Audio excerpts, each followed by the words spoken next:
Estas férias leve o observador no bolso. Na praia, no campo ou entre viagens, acompanhe toda a atualidade sem limites. Assine com 40€ de desconto e habilite-se a ganhar uma estadia de 2 noites num dos hotéis boutique da Small Portuguese Hotels. Este verão, desligue da rotina, não da informação. Assine em observador.pt.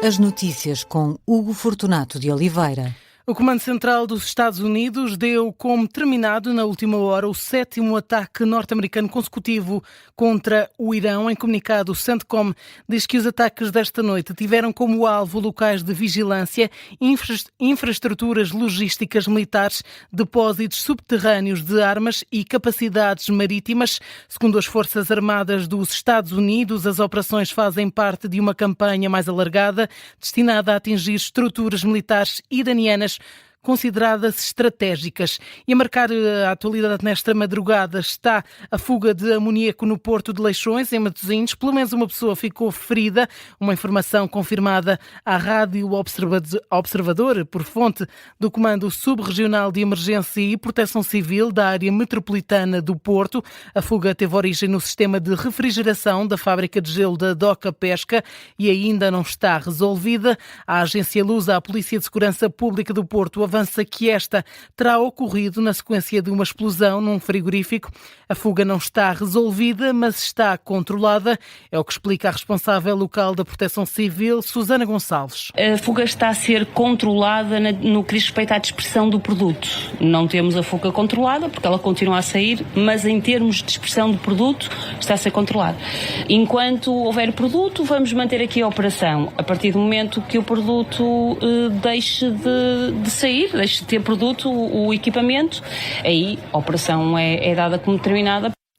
As declarações da responsável local da Proteção Civil, Susana Gonçalves, aos microfones da RTP sobre esta fuga de amoníaco no Porto de Leixões. No local continuam ainda 4 dezenas de operacionais. Seguimos com os exames nacionais. O Ministro da Educação responsabiliza as escolas que não fixaram esta sexta-feira as notas e admite pedir justificações aos diretores. Fernando Alexandre sublinha que este não foi um dia normal e que por isso se exigia mais das escolas. Hoje é um dia que as escolas sabem que as notas iam chegar, os diretores têm essa responsabilidade, têm a responsabilidade também de preparar as equipas. Aliás, eu durante o dia falei com, imensos diretores e todos me transmitiram precisamente essa mensagem de que estavam ao serviço da escola pública, ao serviço dos alunos. Eu teria muita dificuldade em perceber, as famílias também, os alunos também, que pelo facto das notas chegarem às 7h30 não seriam lançadas.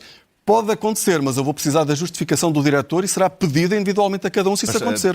A garantia do Ministro da Educação, em entrevista à SIC e SIC Notícias, Fernando Alexandre, admite ainda que centenas de provas ficaram sem classificação.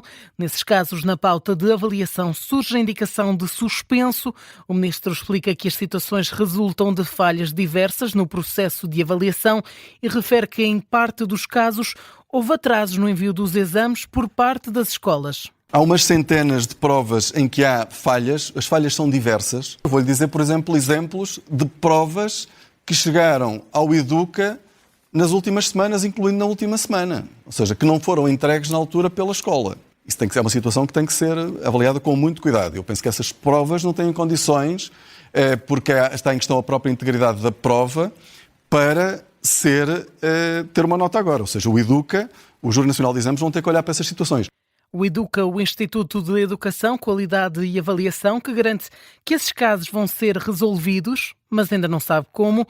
Ainda nesta mesma entrevista, o Ministro confirmou que o Governo vai pagar as horas extraordinárias aos professores que estiveram a corrigir os exames. Questionado sobre a permanência no Executivo, Fernando Alexandre diz estar de consciência tranquila e remete qualquer decisão sobre a continuidade no Governo ao Primeiro-Ministro Luís Montenegro. O secretário-geral do Partido Socialista considera que o Governo foi imprudente e sublinha que os alertas vindos do PS sobre os exames tinham fundamento. José Luís Carneiro não pede diretamente a demissão de Fernando Alexandre, diz antes que é o Primeiro-Ministro que tem de assumir essa responsabilidade. Nós chamámos o Ministro da Assembleia da República no dia 1 de julho e ele desvalorizou o que se estava a passar. Diz que não havia quaisquer falhas de significado e que se tratavam de questões de software e que, portanto, não seria necessário adiar o processo de classificação. O que é certo é que 48 horas depois decidiu adiar, mas adiou sempre com uma certa sobranceria que caracteriza este governo. Ora, aquilo que nós verificamos é que todos os alertas que formulamos tinham fundamento, tinham razão de ser.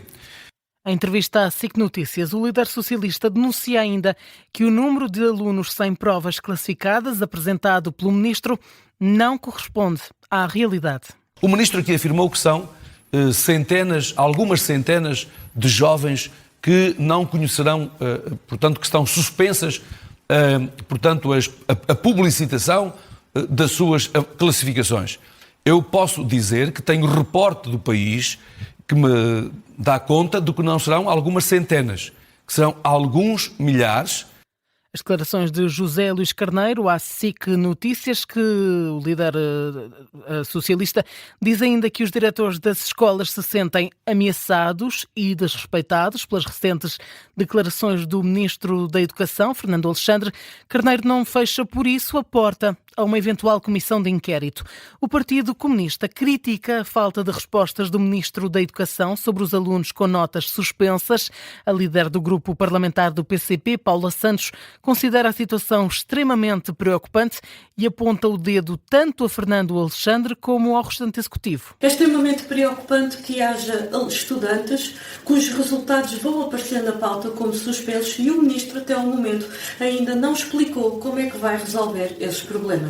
Para lá de toda esta confusão e do caos dos exames, a verdade é que o rigor e a fiabilidade relativamente a este procedimento está claramente colocada em causa. O Governo insiste em sacudir as suas responsabilidades. Mais uma vez, foi esse o procedimento por parte do Ministro. Responsabiliza as escolas, responsabiliza os professores, responsabiliza o júri e não assume as suas responsabilidades perante aquilo que está a acontecer. As críticas de Paula Santos, a líder da bancada comunista, à forma como o governo geriu os problemas com os exames nacionais, numa mensagem vídeo enviada às redações. O Presidente da República admite que o processo de avaliação dos exames nacionais não correu bem, mas não adianta consequências políticas. António José Seguro exige uma resolução rápida dos problemas e insiste que nenhum aluno pode sair prejudicado deste processo. A minha preocupação é que todos os que têm responsabilidade no processo possam contribuir para que rapidamente os problemas desapareçam e, sobretudo, os alunos e as famílias tenham acesso à classificação dos exames e das provas que prestaram. É muito importante que isso aconteça e que nenhum aluno fique prejudicado pelos erros que ocorreram. Declarações do Presidente da República à margem da inauguração do requalificado Museu da Gulbenkian, em Lisboa, questionado sobre as polémicas dos exames nacionais e sobre o Ministro da Administração Interna. António José Seguro não quis comentar, mas deixou um aviso. O Presidente da República está sempre muito atento e acompanha tudo o que se passa em Portugal e na vida nacional. Mas fala no momento certo e no local adequado. O chefe de Estado, em resposta aos jornalistas sobre os problemas com o governo de Luís Montenegro. O Presidente da República, que promulgou esta sexta-feira 4 decretos do Parlamento, entre eles a prestação social única. Além da PSU, António José Seguro deu ainda luz verde a 2 outros diplomas da área da Justiça e aproveitou para vincar que é urgente uma reforma deste setor. Numa nota publicada no site da Presidência da República, Seguro considera que o combate à corrupção e à criminalidade organizada, bem como a celeridade da justiça, devem ser prioridades.